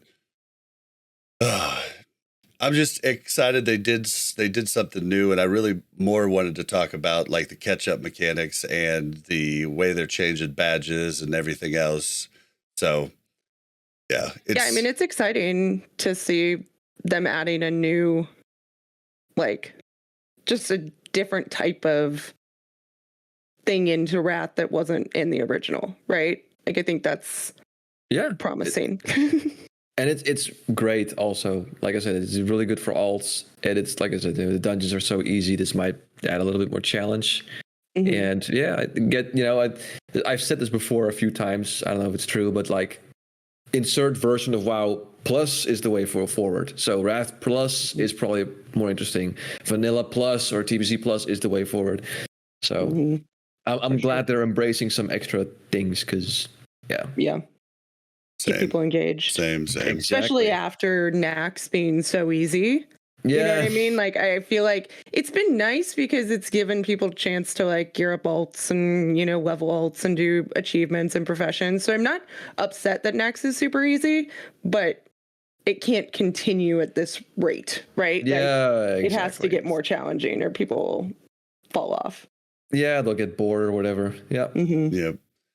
Well, and then like on top of it, now we also have the item level changes in Ulduar, which I know we're getting the pre-nerf stuff, but the item level buffs, I mean, so many things are kind of up in the air. Like, for instance, Valandir, and they said they're going to fix this, but with the first update of, how they were going to bump it up from item level 245 to 258, it actually made it so it was Biss main hand for spell hands shamans. Oh, yeah. So they're going to be dropping the damage down of it pretty hardcore, so that it's not Biss.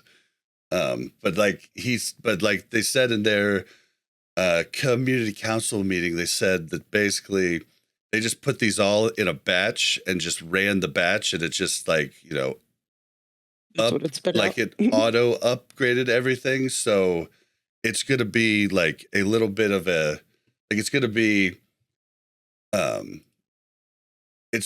a second before they actually have it like correct.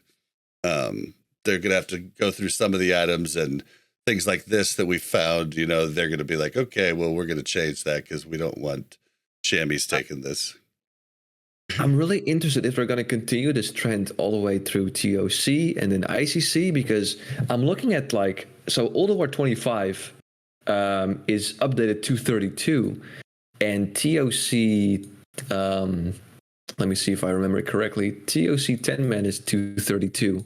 Yeah, so it's very, if they just do it for Ulduar and not the rest, is what I'm trying to say, the upgrade is going to be extremely underwhelming. So I think if they're going to do this, they have to do it for the other ones, because then the item upgrade is going to be so small. I think they said they weren't planning on doing it, though. Yeah, the whole reason that they did this was to basically, back in the day, the jump when you went from Ulduar to TOC was just ginormous, and you like replaced everything.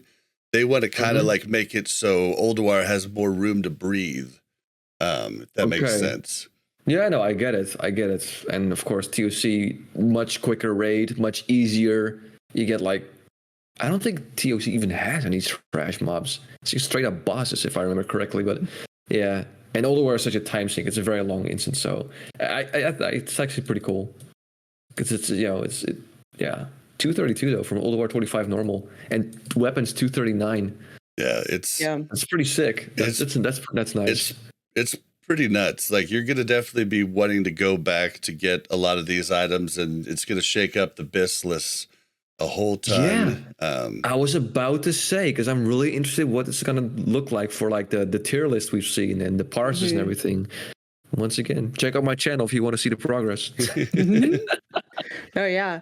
Well, and it's funny because initially they had said 6 and 12, right? But they had never confirmed what it was going to be. They had just kind of thrown out ideas. And this definitely looks like it's more thought out, not just a flat Yeah, you're going to be going back for the hard modes, basically, which I'm all for. I do like that. I'm just worried about progression and stuff, but we'll see. I mean, it is the pre-nerf stuff, and it's not just straight up one thing they talked about in the community council. It's not just straight up the pre-nerf, because some things were actually made easier in later editions. So what this developer is doing, the one that's mainly in charge of this, is trying to find the hard stuff and just putting that in, rather than taking any of the things that made it easier in there too. So it's not just their original versions. Like some of these versions we'll have never seen before. We'll have never seen certain mechanics with each other, which I think is kind of neat. Yeah. Unfortunately, it's all going to be on the PTR. So I still just kind of wish that we just wouldn't have PTR. Like I want to see speed runs run, for the world first when people haven't practiced. Yeah. Yeah. That would be nice. So everybody could understand that they've been practicing this and you just haven't known it for weeks. So. Yeah. I understand what you're saying. It's just a select group of people that get to try it out first, and then the rest is gotta kind of all right, well, we'll just go in and see what happens. Yeah. A bit of a shame. The stuff's, it's just some significant changes, like weapons especially. It's going to be interesting to see. I think Melee is going to scale even faster with these changes. So, yeah, and Valnir being 258. 258 is what you get out of TUC 25 Heroic, if I recall correctly. So just in terms of item level, it's up there with the hardest raid next phase, not Ulduar, but the next one. And right. Valnir itself is such a powerful item. I maybe someone in chat can probably correct me, but even in ICC, it's still one of the best weapons you can get, or even if not the best. Well, that's what Scotty J's been pointing out for a long time, because with these changes, he feels like it might just become BIS for the rest of the expansion type of deal, which it's a legendary. I kind of really don't mind that.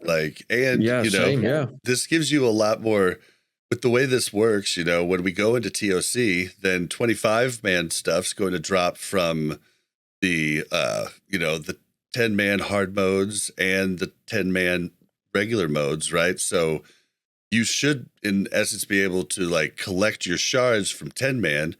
So, a lot more people could probably have the legendary, and maybe some people don't like that, but everybody who hasn't had a legendary before probably does kind of like that.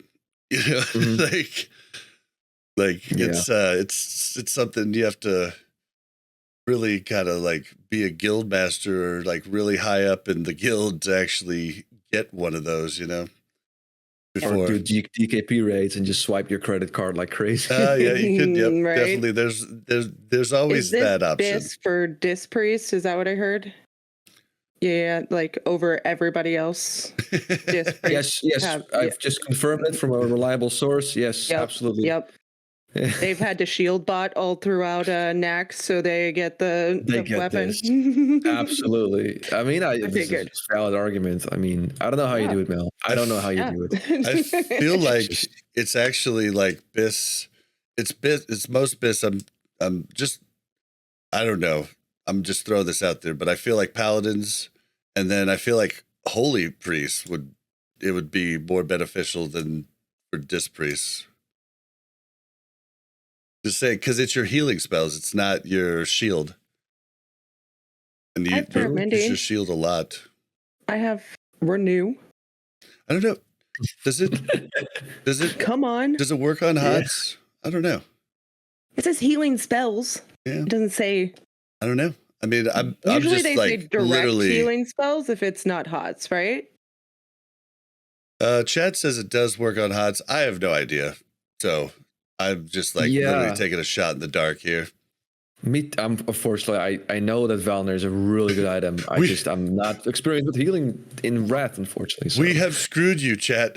You came in for answers, and we have just left you with more questions. I'm so sorry. They came in for answers. It just means you'll have to tune in next week to actually get the answers. They came for answers and they got someone on that isn't even playing Wrath Classic. It's completely just looking up. Oh, we just got you for the reaction. Yeah, that's true. Yeah, I'm here for comic relief. I get it. I know my place. Okay, I know my place. It's okay. Oh, Yeah, we'll Yeah, probably no, talk a lot more about them next week when just a lot more is known about them, and they'll be, you know, we'll have a lot more to say about it. I don't know if they're going to let us. It'd be nice if they let us try it out with like our current geared characters, because I'd love to see. Because Jordy was doing a bunch of them, and they were struggling pretty hard. And Jordy's an amazing player, and I'm sure he was probably grouped up with a few other amazing players. I have no idea, but they, you know, definitely were struggling. But they were. I mean, the gear. He said the gear wasn't even pre-vis, but I've also heard from other people it is. So maybe different classes get different assortments, because I know in the beta some classes had really good gear for their template characters, and some classes really kind of got hosed. So just kind of depends, but we'll have more info on it later. I'm trying to think of anything else we need to cover on this. Like, I'm trying to think if I missed anything. Did they had hard modes in Original Wrath, right? For the raids? Yeah, Oh, in yeah. an Ulduar. Yeah. They're not changing those, though? Those are going to stay? Well, they're giving us pre-nerfed ones. I think, what's the one? The one with the tank, I don't think was actually ever beat until they originally nerfed it. I don't think it was ever beat in its pre-nerf form. I don't know why I'm screwing up on the name. Yeah, but I don't think the hard mode was ever beat. Algalon? I don't think it was Algalon. I don't know. Maybe it was. The one with the tank? I thought it was the one with the tank. But I don't know. yeah, I could be Flame Leviathan. But I don't know if that was it or not. I'm just like, I'm all over the place today. I think, I don't know. Flame Leviathan, I think, is one of the easiest bosses in Ulduar. I mean, based on my experience, but could be wrong. I'm talking like this, whatever boss it was, there was a hard mode boss that wasn't beaten. Maybe it was Algalon. Wait, I think I'm not even going to pretend like I can come up with I don't know information for you. Yeah, tell us in the comments. Help us out. Have a lot of comments. Be like, it's this, you idiot. Yeah, exactly. We'll take them. All right. You think we make content for you, but really we just ask you questions and then you give us the answers. And we provide you the platform to do it. So, right? You know, we're doing You're you a welcome. service. Yes, exactly. We'll give you a shout out. We'll say your name. Okay, so this other one, and maybe you could help me out with the timing of this too, because you've played the private servers more, like recently. They're opening up testing on the PTR for the Argent Tournament Grounds. Was that opened during Ulduar, like to do the dailies and stuff? Oh, that's a really good question. Honestly, I'm afraid I can't answer that one. Yeah, I don't remember. It sounds very early on. It sounds like it's very early that they're doing that. Maybe they're working ahead. Flinzy in chat claims that like the dailies came out during Ulduar. I kind of remember that too, because I remember going and doing the jousting and stuff prior to TOC opening. And so I do kind of remember that, but boy, it's a little hazy. I know for sure the dungeon and raids came, but I just didn't know if Argent Tournament Grounds actually came at the start of Ulduar or if it was something added in a few weeks prior to TOC coming out. Because I feel like that's when it actually happened the first time, was a few weeks prior to, maybe a month prior before it came out. Yeah, it's just kind of, it's unfortunate I played on private servers because most private servers never got everything right. So I'm sure there might have been some dailies, but on the private servers I was playing on, they weren't working. So I was like, oh, okay, Okay, Chet is cleared something up for me. It was something. It was kind of like the Isle of Quel Danas, like where you slowly doing different dailies slowly built up the tournament grounds, getting ready for the Lich King. I couldn't place when those actually opened. I'd be interested if somebody actually has. I'm sure we could dig into the old patch notes, and find out when it actually came, but it'd be interesting to know. Yeah, I think we covered pretty much everything though. Didn't exactly cover it well. Sorry about that. We'll have better info later. But we definitely covered it in a little way. The best way we could, with the help of chat. We'll get there. Definitely. Chat's been the MVP today so far. So thank you for that. What would we do without you? But do we have anything else? The segment. Do we have anything else we wanted to try or talk about? Anybody? It's been kind of a short episode, but it's okay. We don't have to have long ones every time. Maybe I can actually throw in that extra content I keep promising everyone every week. Yeah, I don't have anything else. I'm excited to see how it all pans out and excited to play my Ret Pally. Oh no. All right, well then I'm going to go ahead and start closing us out. Don't forget to follow us on Twitter at WC Reloaded. You can also follow the Mash Those Buttons Network at the Mash Network. We like your WoW stories and your different emails. We want to keep getting those. So the address to send those to is wcrpodcast@gmail.com. If you'd like to join the Mash Those Buttons Discord and interact with the hosts of this show or any show on the Mash Network, it's mash.gg/discord. How can you help the podcast? Ratings and reviews. The reviews have kind of died out on iTunes, but we're still getting tons of stars and stuff on Spotify, so thank you for that. You can also leave a comment on the YouTube, give us a like, hit that bell, subscribe, all that jazz helps get us seen by other people.